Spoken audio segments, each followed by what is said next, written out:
This story about three people traveling on a train through France. One of them is an American lady who carries a yellow canary in a cage. The other two passengers are a young couple. During the trip, the American lady talks a lot about her life and her daughter. At first, the story seems simple, just a train ride and a bird.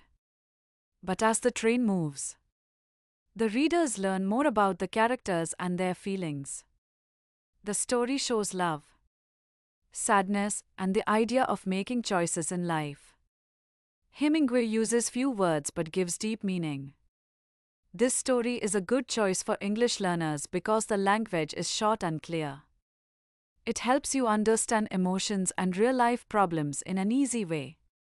As you read, you will enjoy the quiet surprises in the story. It was a hot summer day. A long train moved quickly through the countryside of France. The train passed red stone houses and big green palm trees. On one side of the train, the passengers could see the blue sea. On the other side, there were hills, fields of grapes, and trees. In the train, in a small saloon compartment, three people sat together. A middle-aged American woman, a younger American woman, and her husband were traveling. They sat quietly in the heat. The windows were open, but there was no wind. The American lady pulled down the curtain. She didn't want the hot sun. The American lady smiled and held a small birdcage in her hands. Inside the cage was a small yellow bird, a canary. "I bought him in Palermo," she said proudly. "We only had 1 hour on land. It was Sunday. The man selling birds wanted dollars. I gave him $1.50. The canary sings very beautifully." She loved the bird. She talked about him often. The train stopped at a big station, Marseilles. There was smoke in the air from many chimneys. The train stayed for 25 minutes. The American lady got out and bought a newspaper and a small bottle of water. She did not go far from the train. She was afraid the train would leave without her. She was a little deaf and didn't always hear announcements. Once, in Cannes, the train left with no signal. She had just jumped on in time. Now, the train started again and moved out of the city. The sky was getting dark. People were working in fields. Some were watching a fire. A small house had burned. Soldiers stood on the station platform. They were tall and wore brown uniforms. Their faces looked serious under the electric lights. The American lady looked at them, but she didn't say anything. The train kept moving. The American lady looked out the window and then turned to the young couple. "It's so hot," she said. "I didn't sleep at all last night. The train is too fast. I worry about accidents." The younger woman smiled politely, but didn't say much. Her husband looked out of the window, lost in thought. That night, the porter came and made the beds. The beds pulled out from the wall. The canary was placed safely in the corridor with a cloth over the cage. The American lady lay awake, afraid of a crash. She didn't like fast trains, especially at night. Outside, everything was dark, and the train moved very fast. The next morning, the sun was shining. The train was near Paris. The American lady came back from the washroom. She looked clean and fresh, even though she hadn't slept much. She carefully took the cloth off the birdcage and hung the cage near the window. The sunlight came into the saloon compartment. The little yellow canary moved his wings and shook his feathers. The train was moving slower now. It would reach Paris soon. "He loves the sun," the American lady said. "He'll sing soon." The canary looked happy. He made a small sound and pecked at his feathers. "I've always loved birds," the lady said with a soft voice.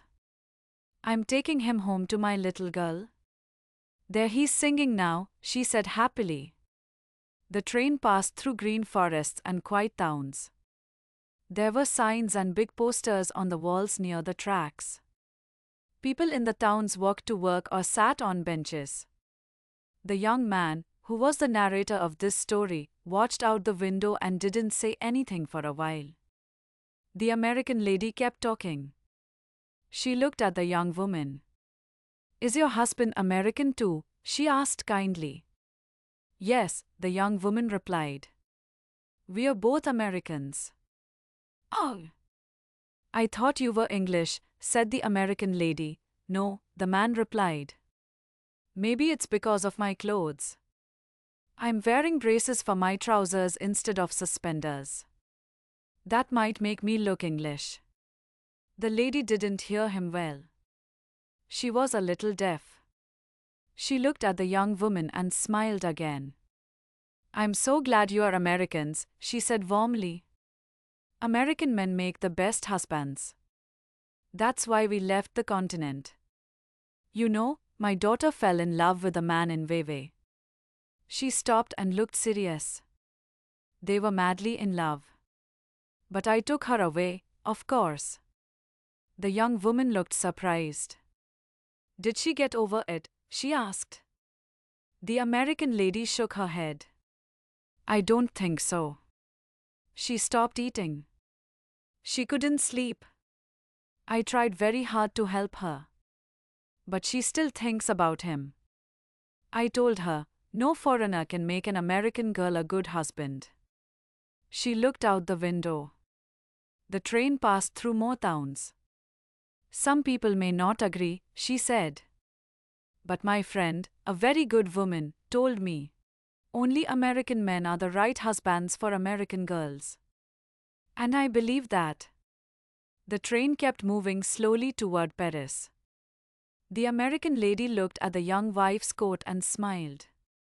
"What a beautiful traveling coat," she said. "Thank you," said the young woman. "I know where that's from," the lady added. "I've bought my clothes from the same shop in the Rue Saint-Honor for 20 years. She talked about how she ordered dresses from Paris. The shop knew her measurements. And they chose dresses she liked. Then the shop sent the clothes to New York. Everything was simple and not too expensive. The dresses never had too much gold or shine. There were only 2 women who worked at the shop in all those years," she explained. "They always knew what I liked.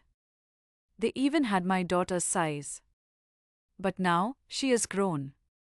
Things are changing." The young man listened quietly. He looked out the window. Grass grew along the sides of the train tracks. But in many places, it hadn't grown at all. There were many cars on the tracks. Brown wooden restaurant cars and sleeping cars. Some were going to Italy. "Maybe they're going to Rome," the young woman said.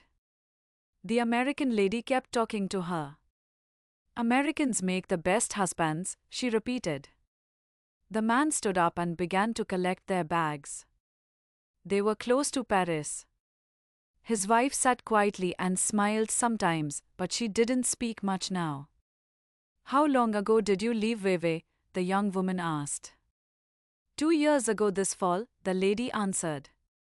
"It was her, my daughter, you know. That's who I'm taking the canary to." "Was the man your daughter loved a Swiss?" "Yes," said the lady.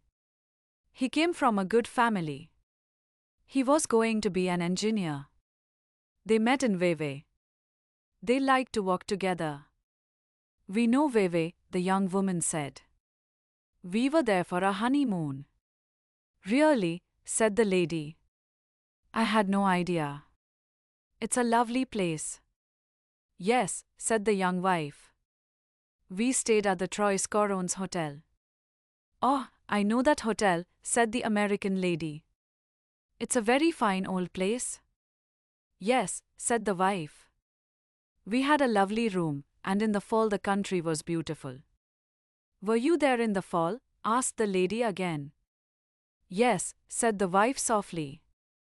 Suddenly, the man looked out the window and said, "Look, there's been a wreck." 3 broken train cars stood beside the tracks. The sides were torn, and the roofs had fallen in. I was afraid of that all night, the American lady said. I didn't sleep because of it. I have strong feelings about things. I'll never ride a rapid train again at night. There must be slower trains that are safer. The train moved into the darkness of the Paris train station, Gare de Lyon.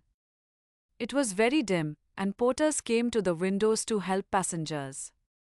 The man handed their bags through the window. The American lady found a porter from Cook's travel service and spoke to him. Just a moment, madam, he said. I will find your name. The young man helped with the bags. His wife stood beside him. The American lady said goodbye and smiled. Her name had been found on a paper by the man from Cook's. The couple followed the porter down the long platform. At the end, there was a gate. A man took their tickets. The train ride was over. They had reached Paris. The man and his wife walked slowly behind the porter. The platform was long and quiet. The American lady went with the man from Cook's travel company. She held her birdcage carefully. The little yellow canary inside moved a little. The sun was rising, and the air was cool. The young man and his wife said nothing as they walked. The city of Paris was waking up. Cars were starting to move, and people were beginning their day. But for the couple, everything felt slow and heavy. The man thought about the trip. The American lady had talked so much. She believed American men were the best husbands. She believed no foreign man could love an American girl. She had taken her daughter away from the man she loved. The young man thought about his own life. He looked at his wife. She walked quietly beside him. She didn't speak. She hadn't said much for the whole trip. She had once laughed easily. She had once smiled at him often. But now, she only smiled politely at strangers. Something had changed between them. But they never said it out loud. The train trip was not just a vacation. It had been something more. They had traveled to get away from problems. But problems don't go away with a train ride. As they neared the end of the platform, the man remembered the last words of the story. We were returning to Paris to set up separate residences. It was quiet now. The American lady was gone. The train was behind them. The sound of the canary was gone too. They had come back not as one, but as two.